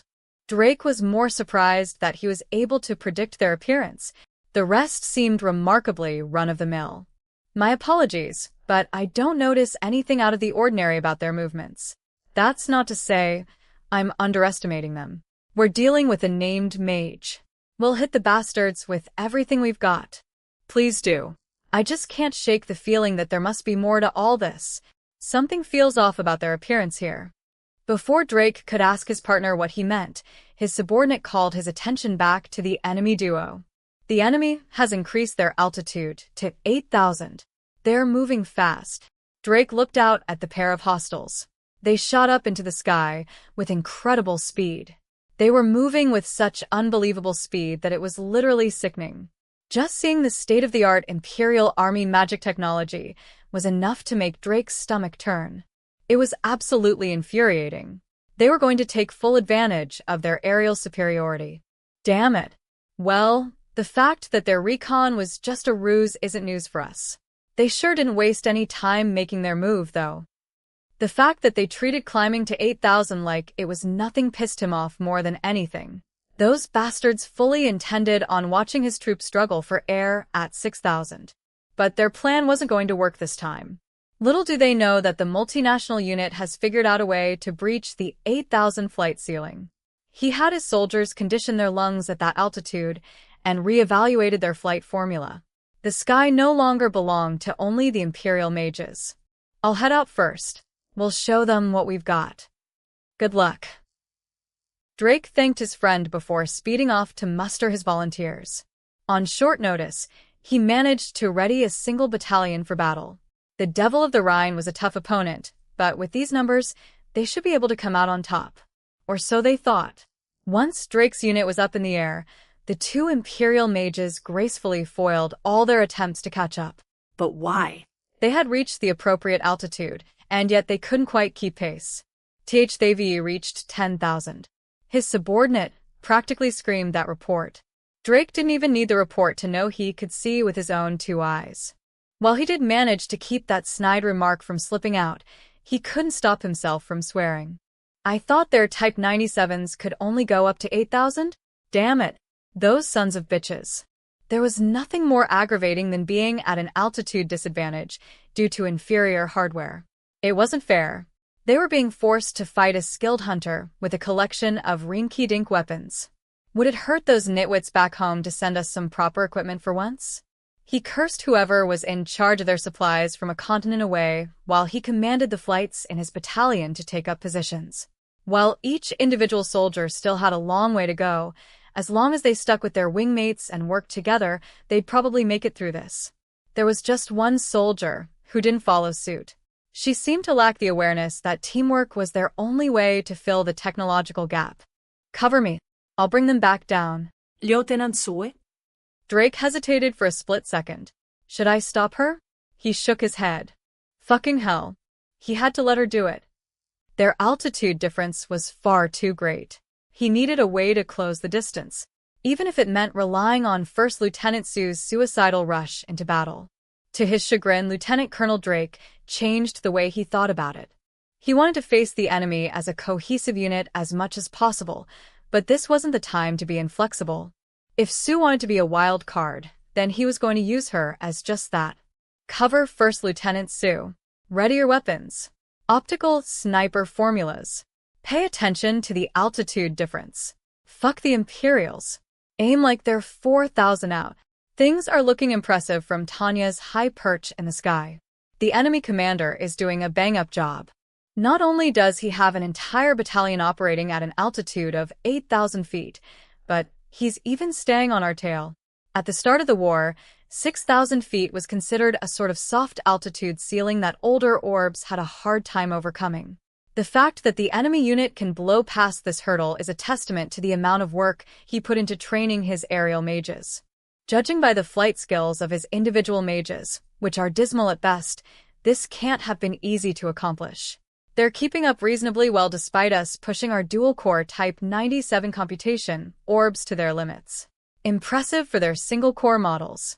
There must be some trick to how they're using them. What's worse is they're already putting suppressing fire on us. It's a good strategy. They're even adding optical and guided formulas into the mix. They're forcing us to choose between throwing up our defensive shells and maintaining our protective films against withering fire, or taking evasive maneuvers to avoid getting hit. This makes it slightly harder to act freely. As someone who works in a similar position, I have to pay them respect where it's due. Unfortunately, for our enemies, the world is dictated by physical laws. Some things just can't be done. It's a simple, undeniable truth. To circumvent this natural law to make the impossible possible sometimes requires overcoming limits. Limits are still limits, though, and tricks can only get you so far. It's time. Tanya gestures to First Lieutenant Serebryakov, who is flying with her. 02, time to fight back. 02 copies. Her adjutant responds with just 2 short words and a wave of her gun. This brings a smile to Tanya's face. The enemy forces are completely focused on climbing something their gear isn't made for at these altitudes. If we were to say nosedive right into them, I'm sure they'll show us some worthwhile reactions. The moment they're unable to climb any farther, that's when we'll strike, she begins to say, but can't finish her sentence before noticing a small speck rapidly approaching them. There's a wild boar flying toward us. You're right, Colonel. I'm surprised. Are they flying solo? At this altitude? Tanya scorns her enemy in response to her adjutant's admiration. More like they've abandoned all logic and decided to act recklessly. I feel like the fact that they're still breathing at this altitude is proof they're a cut above their peers. Tanya's adjutant isn't wrong. Compared to the run-of-the-mill aerial mage, this speck is on a level of their own. Regardless, the decision to charge us is a rash one. If they had happened upon us all alone, it could be considered the logical thing to do, but this mage has completely left the rest of their formation behind. War needs to be fought in an organized manner. This isn't the Stone Age. It's not about how strong any individual is. I'm glad this lone mage is our enemy. I'd rather die than work with someone that incompetent. I recognize the mana signal. This is one tough customer. I'd rather not deal with them if we can help it. Then again, it might actually play to our advantage having them around this time. My adjutant knows exactly who I'm talking about. A tough customer? Of course. Their tank is rushing forward, leaving behind all the soft targets. Though not necessarily role theory, we're extremely lucky that our opponents have decided to break formation despite having total numerical advantage. You know what to do, right, 02? 02 to 01. Your face is scaring me. What? Should I be smiling as we charge into the enemy? I'm an upstanding person, you know? Laughter fills the air as we dodge our enemy's lackluster optical sniping formulas with ease. It's important to keep your spirits up. There's no room for negativity in a dogfight if you want to win. Staying calm and collected is also a core part of being a civilized human being, something our opponent evidently isn't. The confidence this dignified bearing grants is truly great. It's what makes us proper human beings. This is where a person's decisiveness and courage stems from when duty calls. All right, watch the timing. On my mark. Utilizing our altitude advantage to its fullest extent, I watch for the perfect moment to get the drop on our enemies. It'll be the moment the multinational volunteer unit stops to cover the wild card they've deployed forward. 2 Imperial mages aren't going to let that chance pass them by. Enemy salvo. 3 rounds incoming. Tanya's wingmate deserves praise for being able to identify the attack before the formulas have even been completed. Our enemies should also be lauded for presenting us the perfect opportunity with their blunder. It's time for Tanya to give the order. Fools. That's what we were waiting for. For even the most skilled mages, firing in unison means one thing. Their movement is restricted. This holds even more true for mages with little training. They'll pay for their foolishness. It's time. We're going in. I begin my nosedive with a grin. We're going to utilize our height advantage to drop down and close in on them fast. It's time to convert our altitude into pure speed. Feeling the air pressure build as wind whips past our protective film, 2 human bullets are nosediving toward the poor multinational unit. For the mages below, who can't do much more than focus on maintaining their altitude, the 2 mages descend on them like a literal bolt from the blue. They can't respond fast enough to the 2 Imperial monsters that are hurtling toward them at terminal velocity. Lieutenant Colonel Drake was familiar with the excruciating gap between his enemy's technological and technical skills compared to his own Battalion's A, feeling that was uncommon for a Marine mage officer.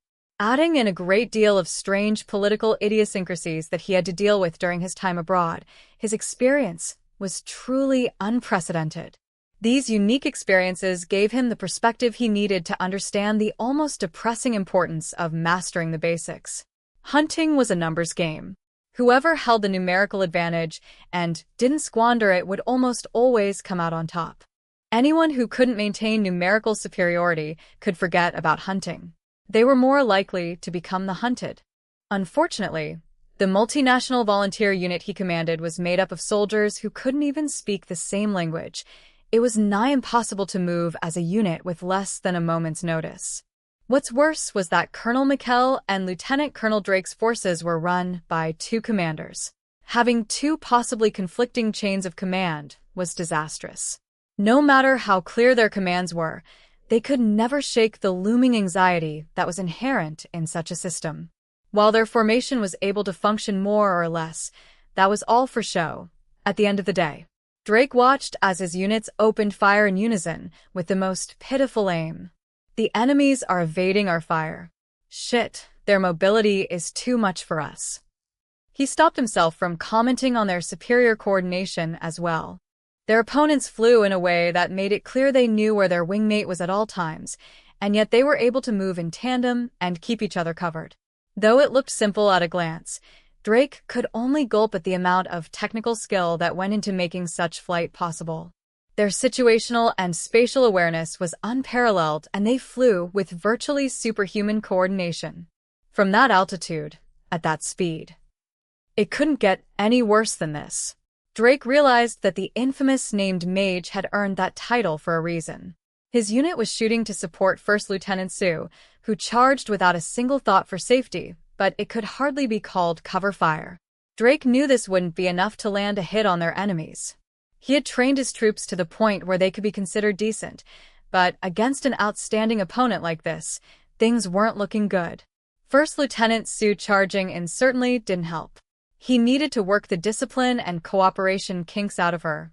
Putting it off until later has come back to bite me in the ass, Lieutenant Colonel Drake thought as he looked up to the sky above. Lieutenant Sue should be making contact soon. Hold on. It started out with a ringing in his ears. The moment he recognized this battle was three-dimensional, something about it stuck out to him. Drake, of course, knew how to keep track of their movements in the air, and something about their current position seemed off. He had a feeling that something terrible was about to happen. He felt a chill run down his spine despite his defensive shell being up. What am I? Before he could get the missing out, he realized the oddity. Why did it feel like First Lieutenant Sue was too close to the enemies? True, she was charging them, but had enough time passed for her to make contact? Lieutenant Colonel Drake's senses were screaming back at him. And oh, that couldn't be right. As the question flashed in his mind, he suddenly realized what was happening. The enemy was ignoring First Lieutenant Sue. But why? How can they ignore her? Wait, are they coming toward us? Their real target is us. Shit. Spread out. Scatter. Don't bunch up. A moment earlier, and he might have made it in time, but it was too late. Even as he called out, the enemy pair had already reached maximum speed in their descent. They slipped right by First Lieutenant Sue without paying her any mind. There was nothing she could do to change course as they whizzed by her. Without a doubt, the younger members of his unit had nothing but offensive maneuvers on their minds. The lion's share of them weren't capable of turning on a dime the moment they heard their commander's unexpected orders. The few who managed to disperse were the more battle-hardened Federation Army soldiers. They were the only ones who attempted evasive maneuvers. Everyone else suffered a pitiful fate. Their formation, a line meant for concentrated, disciplined fire, was what did them in. Caught out in a vulnerable formation, the multinational volunteer unit never had a chance. Having their comrades close by dulled their senses. The negative effect this had on their reaction times proved to be fatal. The two Imperial mages took advantage of their proximity and unleashed 3 explosion formulas each just before they made contact. There couldn't have possibly been a better target for their attack than the tightly packed multinational unit. Their enemy was sharp and knew exactly what would hurt them the most. They chose explosion formulas for their large area of effect. The strength of the attack wasn't extraordinary. Under normal circumstances, even if the explosions penetrated their defensive shells, the mages should have been able to protect themselves with their trusty protective films. These weren't normal circumstances, though. Drake's troops were struggling to fly at an altitude of 8,000. that had major consequences. Even the most experienced aerial mages tended to operate within the limits of their gear. It should have been obvious that they weren't well adapted to severe environments. The attack was one they should have emerged from relatively unscathed, but the lack of oxygen and the freezing temperatures at these altitudes made them sluggish and distracted. It was a matter of seconds before the entire battalion was overcome with panic. The majority of them followed their instincts and dropped their altitudes. This was a sinister trap. The line fell apart as many of the soldiers, unable to breathe, focused on air purification formulas. This was when the Imperials struck. Yes, the enemy had attacked with 3 waves of formulas. The first was to cause panic. The second was to break their line. And the third was to massacre the routing soldiers. Anyone caught by the 3-pronged bombardment save for the more experienced soldiers was doomed. The damage suffered by the first 2 companies, which suffered direct hits, was nothing short of catastrophic. Bodies were raining from the sky wherever the explosions occurred. If those mages couldn't regain consciousness before hitting the ground, they were goners. If the superheated air reached their lungs, the agony would be indescribable. But now wasn't the time to be worrying about others. Drake would have to come back to them later. Enemies approaching fast. Prepare for close combat. The Imperialists were using gravity to dive at the multinationals at unbelievable speed. He could see the Reapers had their scythes in hand. The magically enhanced blades, held at the ready, shined ominously as the 2 demons plunged toward their ranks. Drake felt fortunate that he had any time to gauge their trajectory at all. Or maybe it would only be enough time for him to learn how it felt to be a prisoner who knew they were only moments away from being executed by guillotine. A cut. In no time at all, the enemies had split up and one was coming straight for him. His opponent's murderous tenacity was so palpable that he swore he could feel it through both his protective film and defensive shell. Drake cursed as he kept the human missile in his sights. And that was the exact moment he realized what the enemy was really after. He wasn't the only target. They wanted to wipe out the entire chain of command. They were here to kill the commanders. With just 2 mages? No. 2 was more than enough for them. The moment Lieutenant Colonel Drake came to this realization, he called out to his troops. They're going for the officers. It's a decapitation strike. That's what they're here for. The Devil of the Rhine was apt for the job. The enemy had come to take out the 2 commanders of the multinational volunteer unit by themselves. It was absolutely reckless. Drake would normally laugh at the idea if he wasn't literally dealing with the devil. He barked out his warning to his troops, while the 2 monsters came flying toward them like comets. Lieutenant Colonel Drake cast an explosion formula with everything he had.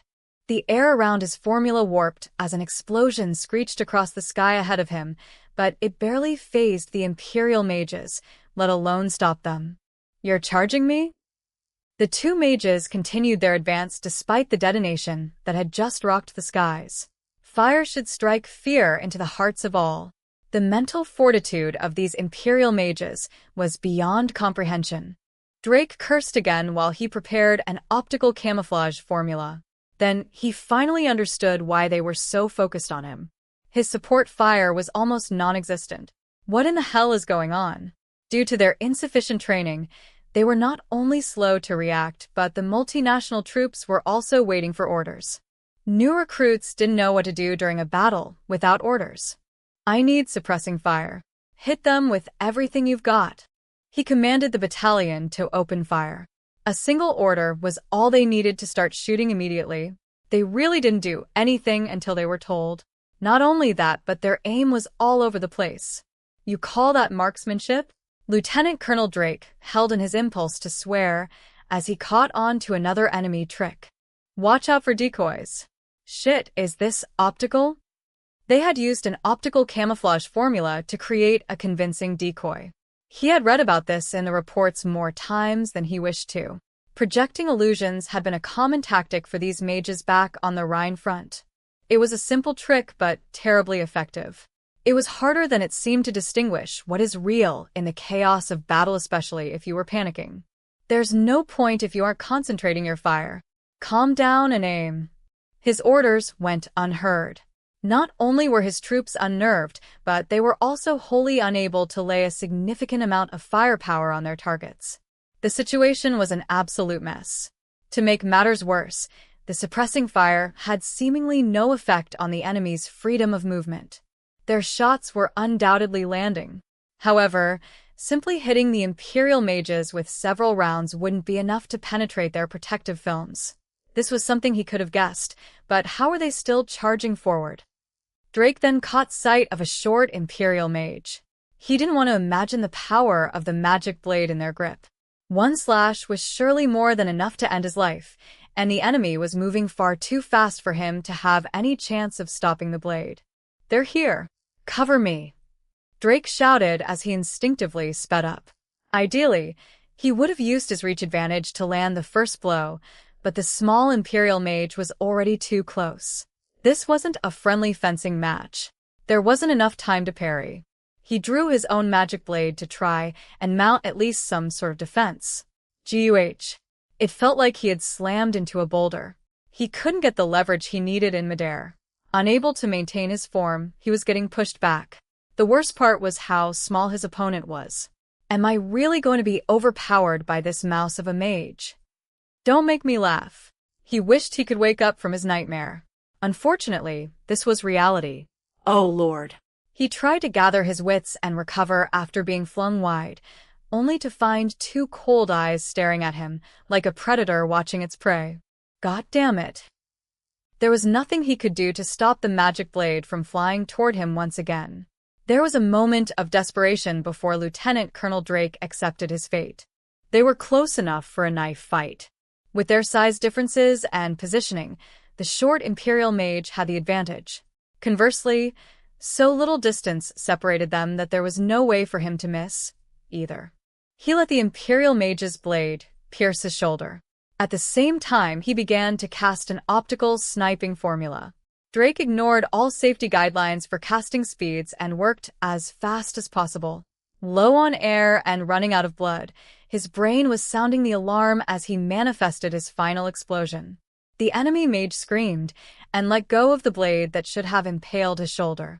A moment later, Drake felt something rock-hard, probably a gunstock, hit him in the gut. An indescribable agony welled up in his stomach, and his formula fell apart, causing his last-ditch effort to fail milliseconds before it was about to go off.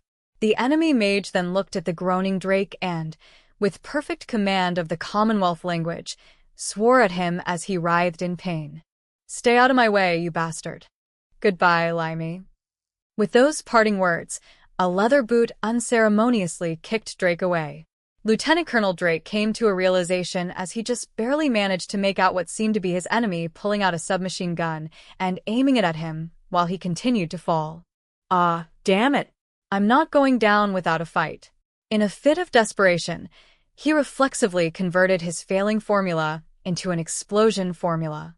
He had pushed his body past its limits long ago, but he forced himself to finish one last formula. It felt like his brain was going to melt. Despite that, he was still conscious. He knew what he needed to do. Lieutenant Colonel Drake prepared his formula just before his vision faded to black. On the very edge of consciousness, he managed to spot his enemy gracefully circling in the air. He knew he couldn't win, but he wanted to at least burn that damned devil's tail off. Take this, fucker. Unbelievable. This must be what people mean when they say boiling with rage. I'm livid. There's no way to remain the usual calm Tanya after witnessing such irrational recklessness. It happened right as I struck one of the enemy unit's commanding officers. The attack was surgically executed, keeping unnecessary damage to a minimum. It was the most peaceful and humane assault anyone could perform in a war zone. A small sacrifice to ensure the safety of the Imperial Army and myself, of course. If anything, these emergency evasive maneuvers are about as fair as they could be. The response I was met with is what's unbelievable. That officer tried to use an optical illusion at ultra-close range, an act that could already be considered suicidal, and then decided to follow up with a full-blown explosion formula, guaranteeing he'd be caught in the blast. To think that these people consider suicide bombing an option. This is war. It's not like this fight is personal. As a means to an end, I can understand viewing soldiers as weapons, but to willingly become one is a crime against humanity. Ah, what a shitty world this is. It's not like I'm demanding that people become uppity snobs. This is war, and it's going to get dirty. I don't need you to play by the rules. But please, let's at least try to maintain our humanity. So, this is what happens to people when they fight war all their lives. How repellent. Could anything be more unpleasant? I pour my frustrations and stress into a formula. Let's see how they like an explosion formula behind their lines. I'll drop a few more wherever they start spreading out. There's some incoming fire, but that's easily countered with an optical decoy. Our enemies are always so easy to deal with when they panic. Most of them would focus solely on the decoy. This is ignoring the large bulk of them, who just fly in random directions. Aerial combat is three-dimensional. This is something that soldiers stuck in the realm of two dimensions will never understand. Speaking of, I still need to keep my guard up. Stray bullets are a thing, after all. But, well, I can't help but snicker as the sky around me fills with screams and explosions. Altitude control is my forte at this point. For a while now, I've been able to rely purely on inertia when it comes to achieving air superiority. Most attacks never get past my defensive shell and protective film. Shoot, evade, then penetrate their line at maximum velocity. I watch as the distance between me and my enemies widens. There's no need to worry about their numbers with this much space between them. The multinational army isn't suited for chaotic combat. That said, I do believe they're truly mad in the head. They're wearing the Commonwealth uniforms, but as far as I can tell, these are no Commonwealth soldiers. They're nowhere near as tough as the people I fought during the Western Air Battle. Even during the fiercest moments at the Rhine front, I never saw a cornered Republic aerial mage choose suicide. Needless to say, there wasn't a single mage who took such drastic measures during the dogfights over the Commonwealth homeland either, as far as I can recall. It's as if they've lost their pride as knights, or perhaps maybe it's their common sense that has been abandoned. There's something twisted about the Eastern Front. Imitate not evil men, lest you yourself become evil. Conversely, any horse can become a stallion if only it takes after a stallion, and any man can be wise, so long as he mirrors the actions of the wise. I remember learning these old adages back in Japanese class while studying for my college entrance exams. Maybe I should have paid closer attention to the snippets of truth my ancestors left behind. Even if only in form, it is wise to imitate the wise. I want to give that old adage a bit more thought. Unfortunately, the battlefield isn't a great place for reminiscing about my studies. Is that not the reason why they get so chaotic? If that's the case, a war is nothing more than a helpless downward spiral. There's no stopping it as it falls. War is uncontained entropy and chaos. Even though in modern times, people have put tremendous effort into making violence an unusual occurrence, our enemies have made it commonplace because of this total war. Order and disorder have completely swapped places. These soldiers take a daily stroll through hell like it's a walk in the park. It disgusts me to my core. It's normal for the enemy to see Tanya as an object of hatred. A sad thing, really. All she's doing is earnestly devoting herself to her job. This is war, after all. A great deal of people will hate her for it. But really, this isn't the time for that. I focus on my flight trajectory. Getting too hung up on negative thoughts will only make Tanya's already dark life darker. A healthy mind is the key to a healthy body, for the most part. I've finished my withdrawal. Tanya is officially outside enemy lines. The only noteworthy thing is a half-hearted amount of harassing fire coming from behind. They're not really shots that the enemy is capable of landing.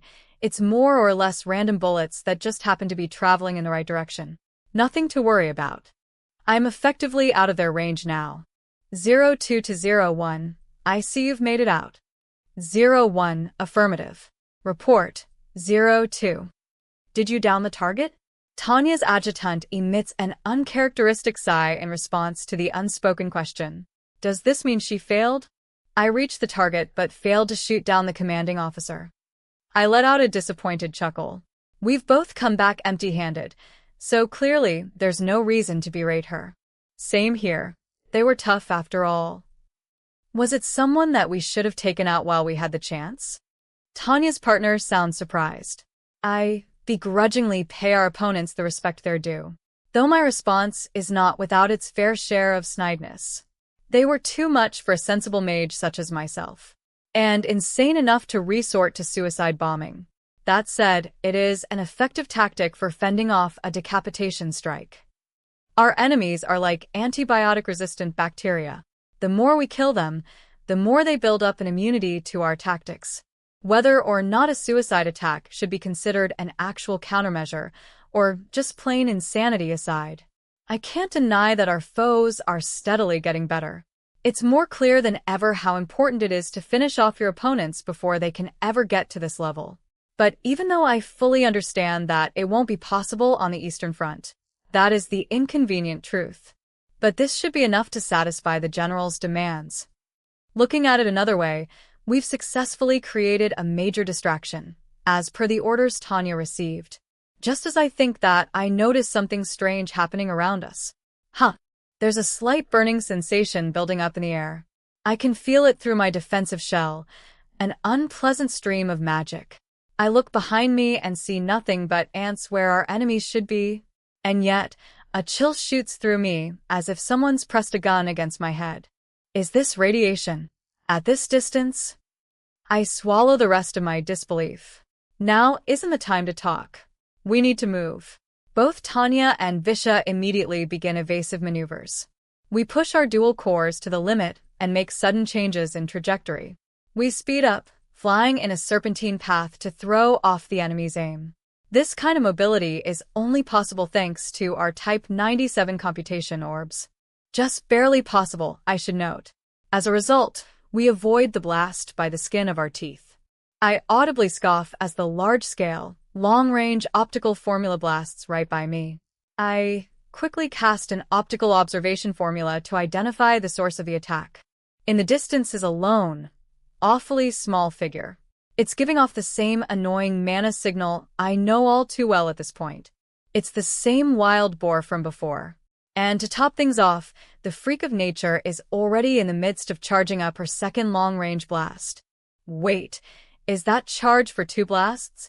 One for First Lieutenant Serebryakov and one for myself? I double-checked to be sure, but the computation orbs used by the multinational volunteers are nowhere near ours in specs. Isn't that far too much magic for any single person to use? Damn monster. To my disbelief, it isn't a special technique or advanced technology that made this possible. It's simply that boar's raw power. I can't help but feel jealous. Tanya was born with an average pool of mana. As someone who needs to carefully watch how I use my precious stores of magical energy, it almost makes me want to cry. This disparity in magic levels can only be described as outrageous. It was called a miracle when I figured out a way to save up my mana in that accursed Type 95, but look at this idiot come blasting without a second thought. Is this what it's like to have more mana than you know what to do with? This monster already defies all logic with that ridiculous amount of magic, but then actually takes that power and pours it into a formula that literally alters the world. This convenient, self-serving circumvention of natural law reminds me of being X. I shake my head with a groan. There isn't anything more to it. Why am I, an ace aerial mage, getting upset about someone who has a little extra magic? Let's look at the facts. Tanya and First Lieutenant Serebryakov are 2 veteran mages who braved and survived the Rhine campaign. Experience is the world's greatest teacher, though the tuition is usually extremely expensive. However, once you've paid your dues, experience becomes your permanent ally. Learning makes it possible to handle anything, and I've learned a great deal. I have options. That boar's formula was powerful and accurate to boot. Nevertheless, it's still a long-range attack formula. An attack like that is merely for show in a fight between mages. That much should be obvious at a glance. There's ample time to prepare between shots. While there are some practical applications in area denial, it isn't great for frontal assaults, especially at this range, where evading such an attack is a simple matter. Frankly speaking, I'd have to be an idiot to get hit by it. Even a sneak attack that doesn't give itself away with radiation can be avoided if you know what's coming. There are times where high speed is a better defense than thick armor. I guess all the magic in the world is worthless if you can't land a hit. The enemy mage could have launched another attack, too, if it weren't for that one little. What's more troubling is that she'll probably fire more of those until we completely leave her range of fire. Though it would be a pain, there isn't much cover along our exfiltration path. It's time to get out of here. Dealing with idiots only makes me tired. But then I realize something peculiar. There is ample distance between us and the enemy, so much that I can barely see them. So, what is this tingle? Is it more pre-radiation like before? That's when it dawns on me that the enemy is in the process of weaving a ridiculously large formula. It looks like an explosion formula, but considering the range, is that for pre-designated fire? Shit. They can't hit us, so they're just going to blow us to pieces. Still in disbelief, I take evasive maneuvers and descend at high speed. Glancing back, I can see that First Lieutenant Serebryakov has made the same decision. Very good. And then it happens. I click my tongue as a heavy foam whips out past me. The air above begins to coil and twist. It's an explosion. The sky-warping formula has sent shockwaves far enough that I can feel them from here. You have to be kidding me. This is supposed to be maneuver warfare. What the hell are you thinking, using this kind of formula? To think I'd have to deal with an attack that's effective at such an extreme range. It can't get any worse. Terrifying images of the near future bring an abrupt end to the joy I'd been feeling while savoring our small victory up until that moment. How annoying. This monster is just like being X. Then again, if this boar is just like being X, that means they're also dim-witted. I mentally snap my fingers. That's it, this mage is an idiot. I won't underestimate their ability, but I won't overestimate their intelligence, either. After seeing us dodge the big beam, their first thought was to blow us out of the sky. That's just too trigger-happy. I mean, it's not the worst decision, but I highly doubt any of that was part of a coordinated plan. There's an even better chance of this being the case if this volunteer mage is angry. Hopefully, angry enough to forget about how high the misfire rates are for explosion formulas. Which gives me an idea. I quickly calculate my coordinates and change position slightly. Now I just need to lower myself a bit. This should bring the enemy mage's allies on the ground into the line of fire. With my adjutant close by, we pick out the perfect spot. And then that should do it. I know my guess pays off the moment I feel the telltale radiation from our enemy mage taking aim. Any decent aerial mage always keeps in mind what's behind whatever you're shooting at. The fact that this mage is still trying to target us means all logic has flown out the window for our attacker. Looks like the fact that we're flying directly over the Federation army is completely eluding them. They must be frantic. Tanya is wearing a wicked smile as she turns to her adjutant. First Lieutenant Serebryakov, what do you think about sharing these fireworks with our friends on the ground? You want to bait the enemy into causing friendly fire? What another ghastly idea you've come up with. Magic needs to be used wisely. It's called being eco-friendly. As in, good for the economy? This is both ecological and economical. That makes it doubly eco-friendly. Good for the environment, bad for commies. I'm not a huge fan of the idea of getting shot at, but I'll chalk it up as part of the job. This is war, after all. The same day, Federation Army encampment on the Eastern Front. Federation generals were pragmatists and placed reality above politics. They knew that reality could be harsh, but it was politics that destroyed people.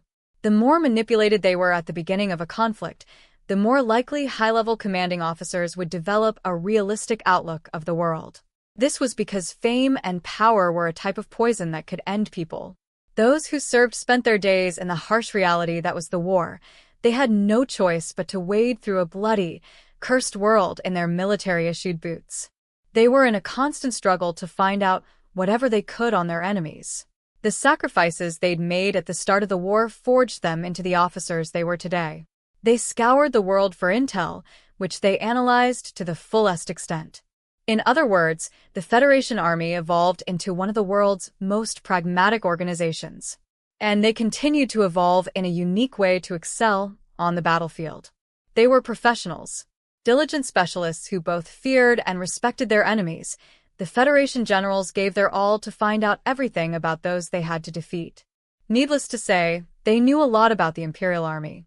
In that light, their intelligence gathering even encompassed knowing how the Empire understood itself. As a part of this, they included research on the backgrounds and tendencies of high-ranking military officials for the Imperial Army on an individual level. Naturally, this was only made possible thanks to the powerful backing of the Commissariat for Internal Affairs. For the greater good, the army was willing to shake hands with the devil.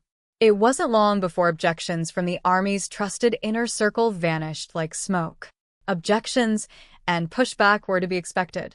However, the naysayers swallowed their reluctance. They were forced to comply in the all-powerful name of necessity. And this deal with the devil bore tremendous fruit. Their folders on the enemy commanders steadily grew thicker, with increasingly useful information. Lieutenant General Zetor was a good example. They conducted a thorough investigation of his background and military records, gathering all classified information on the man that they could find. The more dangerous the target, the more the analysts pored over their file. What stood out in General Zetor's summary was his unrivaled cunning. To put it simply, the Federation Army analysts accurately depicted Lieutenant General Zetor as a con artist on the battlefield. As far as they could tell, he loved using tricks and deception while conducting maneuver warfare. To be specific, he was an ardent believer in encircling his enemies with his superior strategic mobility, even if it meant risking everything to do so. People who analyzed his tactics revered his ability to consistently pull them off, even when it was evident that they were the best course of action. His most notable operations always included bold reorganization of his troops with a sharp focus on annihilating the opposing field army over seizing territory, all without exceeding the theoretical limits of logistics. And he would always top off these tactics with what seemed like a sleight of hand. The bottom line being that he was a nasty man, the nastiest sort one could imagine. His ruthlessness rivaled the Communist Party's secret police in the eyes of not only those who researched him closely, but those close to him as well. Considering this, there weren't many analysts who thought he could be defeated in any straightforward manner. He was the type who pulled his troops back to deliberately create salients that could be exploited by flanking attacks, with the ultimate aim of cutting off his enemies from their supply lines. This was a scenario that even a new student at the War Academy could grasp. If the enemy sets a trap, then just destroy them along with their trap. The Federation Army had been duped far too many times. Their chance at revenge was drawing near. All they needed to do was come up with a plan to neutralize Lieutenant General Zetor's mobility. Predicting that he would send his most mobile forces there, the Federation Army placed the bulk of their reserves right at the base of their salient. They even mustered their newest recruits for the large-scale ambush they had planned. And so they made ready to use the trickster's trick against him and destroy the core of the Empire's military might. It eventually seemed like the enemy had fallen for this trap. They had found what appeared to be aerial mages who belonged to a Kampfgruppe scouting their supply lines on the Eastern Front. The multinational volunteer unit stationed nearby attempted to intercept. They had been waiting for the Imperial mages. And while they succeeded in driving them back, the multinational forces lost 2 companies to Lieutenant General Zetor's deadly fangs in the process. This was a tremendous loss for the Federation, but it was the final confirmation they needed. He always starts his operations with a big attack. As much as it made them want to swear, the Federation Army Command knew the presence of highly skilled aerial mages was the signal they had been waiting for. The fact that he was using named mages revealed the area where he would focus his attack. It's about to begin. Multiple people in command expressed this sentiment. An Imperial attack had occurred exactly where the Federation Army had predicted a full-scale frontal assault would eventually come. The first shot was fired with a large-scale artillery barrage. They were inundated with a hail of shells like it was the opening salvo of an all-out attack. It wasn't the sort of bombardment an enemy could execute if they were on the run. This was what made the Federation commanders believe they had successfully read his intent. The Federation Army was growing confident in their information. Seems like our intel about their lack of ammunition was another one of his tricks. The same voices expressed another sentiment. We'll get him this time.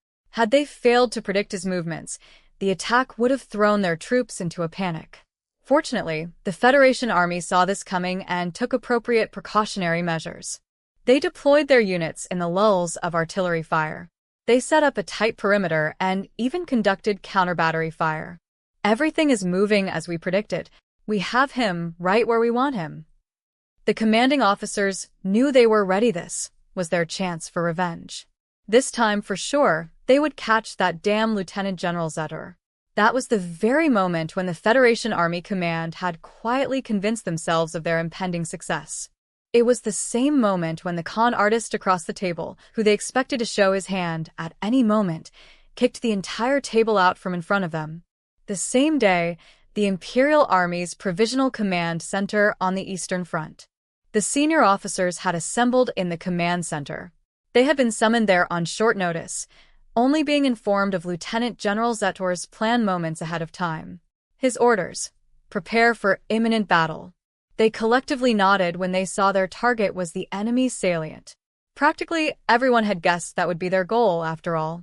Not only had the front line been reorganized, but most of their firepower was also quietly concentrated around the salient in a way that didn't immediately stand out. Most of the battalions were comprised of new recruits, but this was the norm for keeping their numbers up on the Eastern Front. With this in consideration, their current formation was designed for mobile warfare. Most of them believed this signaled that the master of maneuver warfare, Lieutenant General Zetor, was preparing his counteroffensive. That was, until they saw their target. We were going to advance directly toward their main forces. We're not hitting their supply line. The room was immediately filled with astonished cries and dubious gazes. Lieutenant General Zetor quickly blew away their doubts with a laugh as he introduced his plan: Operation Mini Revolving Door. His goal was the enemy's field army. It was a bold plan. He wanted to bypass their supply line entirely and punch deep into enemy lines. Should they succeed, it would without a doubt go down in history as a legendary victory.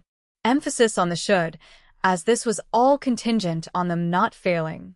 The officers were realists to a man. They all had the same word flash through their minds: reckless. It was a leap of faith that assumed their army could seize the initiative and penetrate deep into enemy territory, achieving total surprise. It almost felt like a freshly minted lieutenant, straight out of the War Academy, had come up with a too ambitious plan after getting drunk off his ass. Sir, are we really going to attempt this? In an attempt to change the general's mind, a handful of officers approached their superior with sullen looks about them. Lieutenant General Zetor remained firm as he bluntly cut them off. I've committed myself to this plan. This is our chance to act, and we need to do so with a steel resolve. He slammed his desk with his fist. The officers stared at one another in disbelief as Lieutenant General Zetor began speaking in a delighted tone. Think of it less as a strategy and more as a tactical ambush. We stand to gain a lot from this. His subordinates timidly listened to his confident words before finally building up the courage to speak. A single officer stepped forward and raised a concrete objection. Sir, please reconsider a frontal attack. Spare me the excuses, the general's eyes seemed to say, but the dissenting officer boldly pressed on. This is a prime chance to strike the enemy's supply line. Please reconsider, sir. Let me ask you this. Are you fond of poker? What? Try your hand at playing cards. It's even more interesting if you bet your cigars. You see, people can really learn a thing or two about over- and underestimating their hand when they have something to lose. Card games are good because you have to hide your facial expression and your opponent hides theirs. A game of bluffing, reading each other, and tricking each other. Not only that, but there was an element of luck to it, too. Playing cards was like a strategic battle with your opponents, so much so that it was considered a reliable barometer for judging capable general staff officers.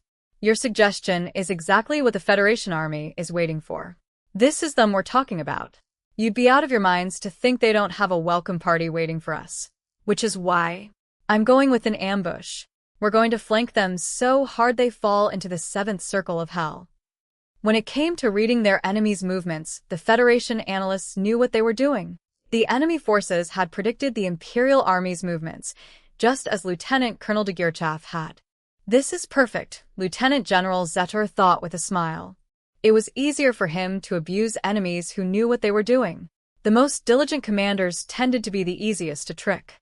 He planned on hunting them, hanging them, draining their blood, and cooking them up nice and juicy. You're at your most vulnerable when you think you have the enemy right where you want them. Convincing your enemy they have you caught in a trap is also the best way to trick them.